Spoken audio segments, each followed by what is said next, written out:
They laughed at a quiet, ragged man in the corner of a diner. They didn't know who he was, or that 6 soldiers were walking in to rewrite everything. The diner smelled like fresh biscuits and old memories.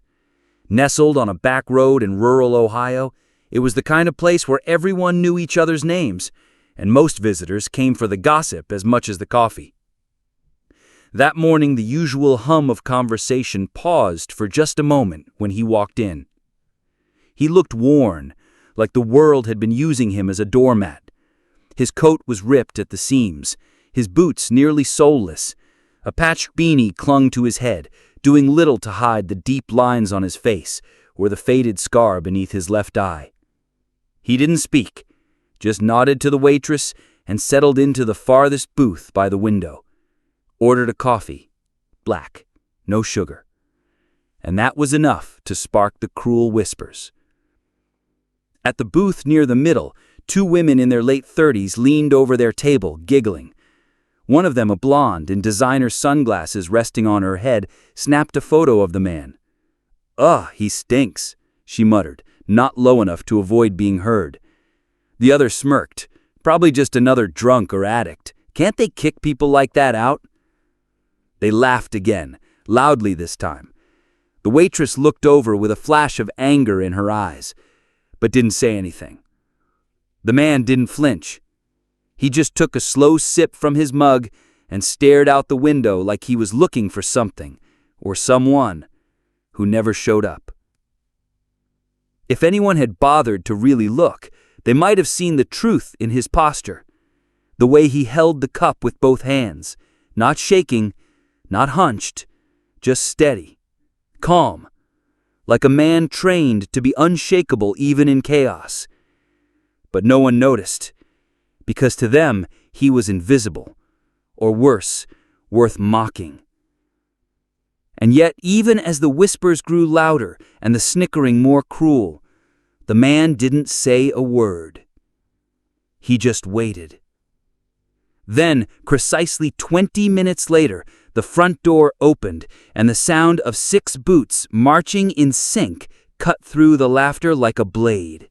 The bell above the diner door jingled, a common sound on any other morning, but this time it brought with it a silence that fell like a curtain.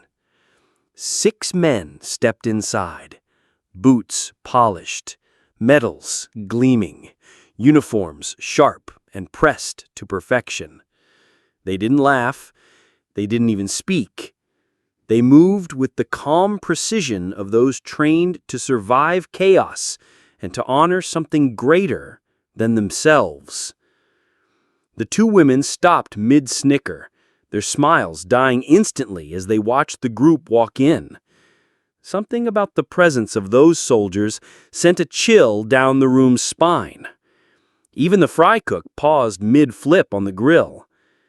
The leader of the group, a tall man with silver at his temples, scanned the room, then locked eyes on the old man by the window. Without a word, all 6 men pivoted in unison and walked straight toward him. The man in the corner didn't move. He didn't even turn around. He just placed his coffee cup down, folded his hands on the table, and closed his eyes for a second, like he was preparing for something sacred. Then, one by one, each of the 6 soldiers stopped in front of him and saluted. Not casually, not politely, but with the kind of honor reserved for legends. The kind of salute that holds back tears. The kind that comes from deep, buried respect. The old man finally looked up. His eyes, weathered but piercing, scanned each of their faces, not in judgment, but with quiet recognition. Like he had fought beside men just like them once, maybe even these same men. "You shouldn't have," he said softly. The leader of the group stepped forward. "We had to, sir." Sir. That single word struck like thunder in the ears of everyone watching. The room was dead silent. Forks froze midair. Even the AC hum felt quieter. One of the women slowly put her phone away, her face paling. The other woman whispered, "What's happening?" No one answered, because everyone was watching something they couldn't explain but suddenly understood. They hadn't seen a homeless man. They'd seen a mirror of their assumptions. But what stood before them now was something far more powerful. The moment he stood up, the diner changed. No longer was he just a man in a tattered coat. No longer just a silent stranger.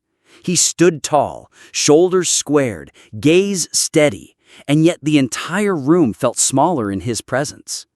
The 6 uniformed men didn't say a word. They simply stepped back, like they knew better than to stand in the light of what was about to be revealed. The air felt thick. The silence didn't just hold, it pressed on everyone's chest. Then the lead soldier spoke, not loud, but with the weight of something sacred. "Everyone, what you see here is not a homeless man. You're looking at a piece of history. Master Sergeant James William Carter, Bronze Star, 2 Purple Hearts, leader of Operation Shield Storm in Kandahar. This man is the reason 42 families got their sons back home." Gasps broke across the room. Even the grill in the back seemed to hiss in reverence. The waitress covered her mouth. The cook stepped out from the kitchen, and the women who had laughed looked like they wanted the floor to swallow them whole. "You're lying," one of them whispered, barely audible. But the soldier ignored her. Sergeant Carter didn't come here for recognition. In fact, he vanished after his final deployment. No home, no ceremony, just gone. Until today. The old man looked down, his hands clenched around his coffee cup, just for a second. Then a younger soldier stepped forward. His eyes were wet, his hands shaking slightly as he pulled out a folded, worn letter. He said his father served under you. He never forgot what you did. He said if he ever found you, he had to give you this and tell you, thank you. Because of you, I had a childhood. He handed the letter to Carter. The old man took it slowly as if it were made of glass. His eyes scanned the paper, and for the first time, his voice cracked. "Your father made it out?" he asked. "Yes, sir, he did. Because of you." At that moment, the diner wasn't a place for meals. It was a memorial, a confession booth, a reminder. The women who had laughed now stared at the man like they were seeing him for the first time and realizing how blind they'd been. But Carter didn't gloat. He didn't shame them. He just looked back at the soldiers, gave a nod, and said quietly, "Let's eat." Because real heroes don't ask for glory. They just want to be seen. The smell of coffee returned. The clatter of forks resumed. But something had shifted. Something deep. The man they mocked had become the man everyone was now afraid to forget. Sergeant Carter sat down again, flanked by the soldiers who came not just to honor him, but to remind the world he mattered, that he still matters. The waitress brought fresh coffee, her hand trembling slightly as she placed it in front of him. "I didn't know," she whispered, eyes moist. "I'm so sorry." He gave her a small smile. "You treated me kindly anyway. That's more than enough." Across the room, the 2 women who had once laughed now looked like shadows of themselves. The blonde finally stood up, holding her phone like it was evidence of a crime she couldn't take back. I didn't know who you were," she said softly, voice barely rising above a whisper. "I didn't know." Carter looked at her for a long moment. Not with anger, not with pity, but with the same quiet strength that had carried him through war zones, loss, and years of being unseen. "I know," he said simply. "But maybe next time, don't wait to know. Just be kind." She sat down, silent, changed. The youngest soldier, the one with the letter, took the seat across from Carter. "You know, we searched for months to find you. No phone, no address, nothing. I wasn't hiding.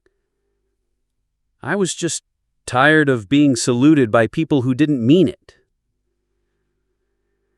The soldier nodded. "Well, these men, they mean it, and so do I." Outside the diner, a quiet crowd had begun to gather. Word had spread. Cars pulled over. People stepped out, curious, drawn to the energy of something real, something rare. A local reporter showed up, but Carter refused interviews. He said, "This isn't a story about me. It's about how we treat people when we think no one's watching."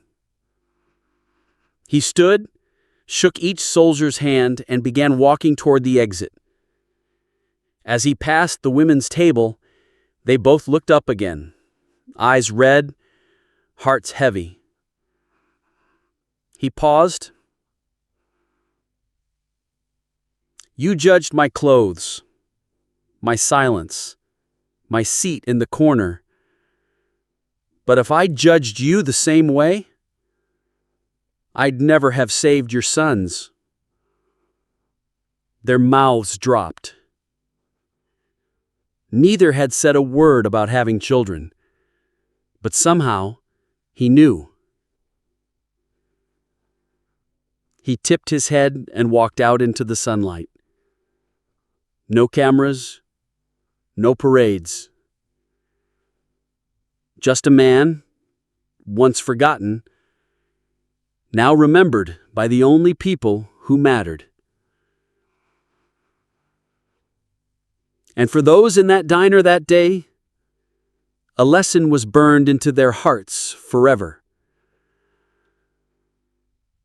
Kindness costs nothing, but failing to give it sometimes costs everything.